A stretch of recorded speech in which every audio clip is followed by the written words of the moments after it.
Online shopping এই ব্যাপারটাতে এখন কম বেশি আমরা সবাই অভ্যস্ত হয়ে গিয়েছি। যখন করোনা আমাদের জীবনে আসে, আমাদের জীবনের তো অনেক কিছুই পাল্টে দিয়েছে। তখন থেকে বলা যেতে পারে যে এই অনলাইনে কেনাকাটাটা অনেকটাই বেড়ে গিয়েছে। একটা জিনিস খেয়াল করেছেন, যখন অনলাইনে আপনি কিছু ডেলিভারি করছেন, আপনাকে যে জিনিসটা দেওয়া হচ্ছে সেটা একটা ব্রাউন রঙের বাক্সের মধ্যে দেওয়া হয়। কেন বলুন তো যে সবসময় ব্রাউন রঙের বাক্সতেই দেওয়া হয়? এর নেপথ্যে যে কারণটা রয়েছে যে এই ব্রাউন যে বক্সটা সেটা পিচবোর্ড দিয়ে তৈরি হচ্ছে। পিচবোর্ড কাগজ থেকে তৈরি হয়। এবার আপনারা প্রশ্ন করবেন যে কাগজ সাদা, পিচবোর্ড ব্রাউন কেন? না, এই পিচবোর্ডকে প্রথমে ব্লিচ করা হয়, ব্লিচ করে তারপরে লেখার জন্য ওই সাদা কাগজ তৈরি করা হয়।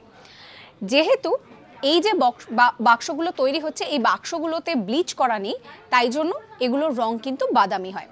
এবং এই যে কোম্পানিগুলো যেগুলো ডেলিভারি করছে, ডেলিভারি যে কোম্পানিগুলো রয়েছে, তারা কিন্তু নিজেরা যেই বাক্স তৈরি করছে তা নয়, এই বাক্সগুলো এমনিতেই ফ্রিতে দেওয়া হচ্ছে। এবং আরও একটা বিষয় রয়েছে যে ব্লিচ করতে গেলে অনেকটা টাকা খরচ হচ্ছে, সেই কস্টটা কোথা থেকে আসবে? সেই জন্যেই কিন্তু এখানে এই বাক্সকে ব্লিচ করা হয় না। এবং একই সঙ্গে যেটা ভীষণভাবে গুরুত্বপূর্ণ, যে এই বাক্স তৈরি দিয়ে কিন্তু আবার একটা জীবিকা তৈরি হয়েছে, যেখানে একটা কর্মসংস্থান হয়েছে। সাবস্ক্রাইব করবেন আজ তাক বাংলার ইউটিউব চ্যানেলকে।